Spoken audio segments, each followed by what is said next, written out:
Un gouvernement de voleurs. Voilà. C'est un gouvernement braqueur, des braqueurs au pouvoir. Des braqueurs au pouvoir. Voilà. RSI.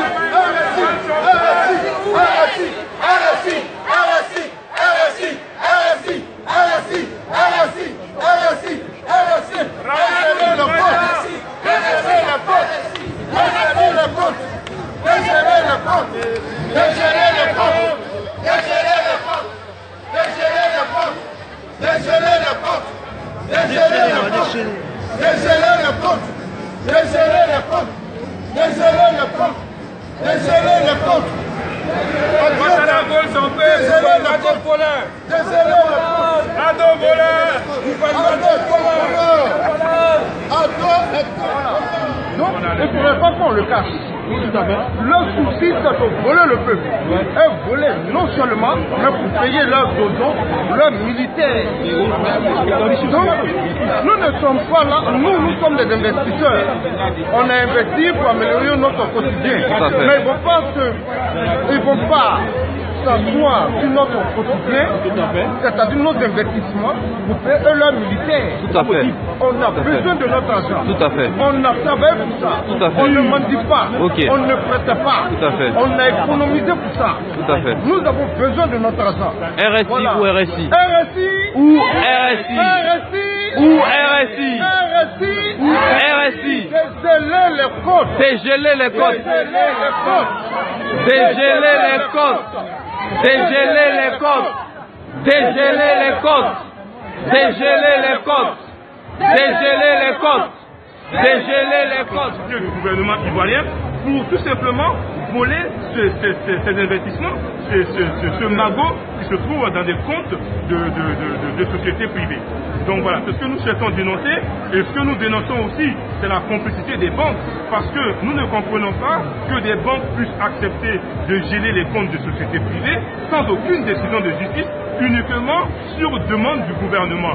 Certes, il y a un gouvernement, mais en Côte d'Ivoire, on dit qu'il y a la séparation des pouvoirs. Il y a le pouvoir législatif et le pouvoir exécutif. Comment est-ce que le pouvoir exécutif peut ne pas saisir le pouvoir législatif et directement demander à des banques, des institutions privées, de gérer des comptes d'autres sociétés privées? Donc aujourd'hui, on est dans une situation où il y a 28 sociétés qui sont en jeu, et ces 28 sociétés génèrent, on va dire à peu près, plus de 1000 emplois.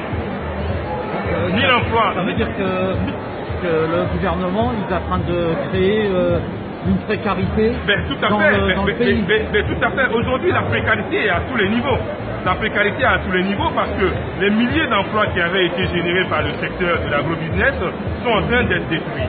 Ça, c'est un. Après, même les Ivoiriens aujourd'hui ont cru en ce secteur d'activité-là. Il y a des milliers d'Ivoiriens qui ont investi, mais c'est des gens qui ont investi l'épargne de leur vie. C'est des gens qui ont investi tout ce qu'ils avaient. Aujourd'hui, les gens sont dans le désarroi total.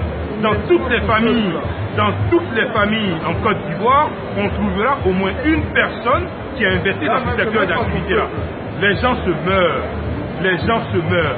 L'heure est grave, la situation est dramatique en Côte d'Ivoire.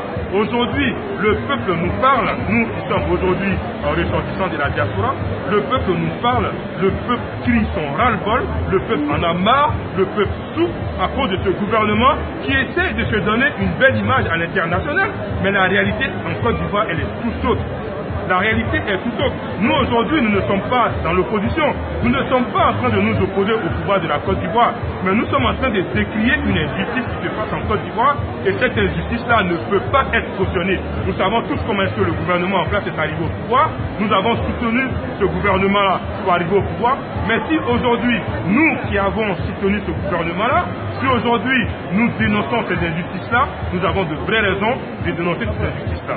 Donc en Côte d'Ivoire, ce qui se passe, c'est vraiment dramatique, c'est très grave ce qui se passe en Côte d'Ivoire. Le gouvernement est en train de minimiser ce qui se passe, mais c'est une bombe à retardement. Nous avons plusieurs fois tiré sur la sonnette d'alarme, le gouvernement fait la sourde oreille. C'est un vrai problème qui se passe aujourd'hui en Côte d'Ivoire. Ce problème-là. Les dirigeants de société sont en train d'être traqués, sont en train d'être arrêtés. Au jour d'aujourd'hui, nous dénonçons l'arrestation de 3 dirigeants de société qui ont été arrêtés sans aucune décision de justice. Ils ont été arrêtés il y a de cela à peu près 1 mois et ils croupissent en prison sans aucun jugement. Merci bien. Voilà. L'agrobusiness est en danger en Côte d'Ivoire. Le gouvernement ivoirien spolie des sociétés privées dans lesquelles ont investi des milliers d'Ivoiriens et de non-Ivoiriens. Aujourd'hui, nous sommes là pour dénoncer cette injustice qui se passe en Côte d'Ivoire et faire comprendre aux yeux du monde entier que nous sommes aujourd'hui dans un pays en Côte d'Ivoire où la loi n'a pas de sens. Les autorités ivoiriennes se comportent comme des dictateurs et aujourd'hui, nous nous trouvons dans une situation où des milliers de personnes ont investi dans des sociétés qui travaillent dans le domaine agricole avec justement l'encouragement et le cautionnement du gouvernement ivoirien. Ces sociétés ont été cautionnées et sponsorisées par l'État ivoirien depuis plus de 10 ans et du jour au lendemain, l'État ivoirien mène une soi-disant enquête et gèle le compte et les comptes de ces sociétés-là. Sachant que sur les comptes des sociétés se trouve l'argent des investisseurs, aujourd'hui il s'agit simplement d'un braquage gouvernemental. Le gouvernement ivoirien est en train de mettre en péril tout un secteur d'activité en spoliant ces sociétés-là, en mettant aux arrêts de façon arbitraire et injustifiée des dizaines de dirigeants de sociétés. 28 sociétés au total sont menacées en Côte d'Ivoire, des sociétés qui travaillent dans l'agriculture qui est censée être le socle de l'économie ivoirienne. Ceci est déplorable et ceci doit être dénoncé par tout le monde et dans tous les pays du monde entier, aussi bien en Côte d'Ivoire qu'à l'étranger. Aujourd'hui en Côte d'Ivoire, le peuple souffre énormément et la population est bâillonnée et martyrisée parce qu'elle est incapable d'exprimer sa colère et son ras-le-bol. Plusieurs manifestations sont réprimées dans la violence par le gouvernement ivoirien. Ceci ne peut pas être accepté, ceci ne peut pas être cautionné.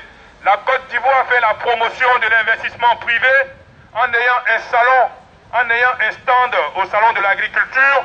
Nous nous posons la question de savoir pourquoi faire la promotion de l'agriculture, pourquoi encourager l'investissement privé si par ailleurs ce même gouvernement interdit ou ce même gouvernement intervient dans des investissements privés. Tiens, Lucien. Ce même gouvernement intervient dans des investissements privés, dans des sociétés privées qui ont signé des contrats de partenariat avec des investisseurs privés. Le gouvernement ivoirien intervient dans ces partenariats-là et dit vouloir protéger ses partenaires privés et les actions que mène ce gouvernement en protégeant justement ces investisseurs privés n'est rien d'autre que de geler leurs comptes et de mettre la main sur les magots qui sont dans les comptes de ces sociétés. Ceci est un braquage d'un nouveau genre. C'est un braquage d'un nouveau genre qui ne peut pas être accepté aujourd'hui. La Côte d'Ivoire n'est pas un pays démocratique. La Côte d'Ivoire n'est pas un pays où l'investissement privé est sécurisé. Le risque aujourd'hui de l'investissement privé en Côte d'Ivoire est à son niveau maximum. La Côte d'Ivoire aujourd'hui ne peut pas se taguer et être un pays où les investisseurs privés peuvent y investir en toute sécurité. L'investissement privé est risqué aujourd'hui en Côte d'Ivoire. Nous avons investi des milliers et des millions, on va dire, d'euros dans l'agriculture en Côte d'Ivoire et ces millions d'euros sont aujourd'hui dans les mains du gouvernement qui refuse de nous rendre notre argent. Nous disons non au vol du gouvernement. Nous disons non au braquage du gouvernement. Nous disons non à la mort de l'agrobusiness en Côte d'Ivoire. L'agrobusiness est un secteur d'activité capable de sortir de la misère des milliers et des milliers de personnes en Côte d'Ivoire. L'agrobusiness est capable de générer des milliers d'emplois en Côte d'Ivoire et nous nous offusquons, nous déplorons l'intervention du gouvernement et nous demandons au gouvernement ivoirien avec à sa tête le président Alassane Dramane Ouattara, nous lui demandons de se retirer des investissements privés, des investissements entre investisseurs privés et sociétés privées. Nous n'avons pas investi dans des entreprises étatiques, nous n'avons pas investi dans des sociétés d'État, nous avons investi dans des sociétés privées, dans des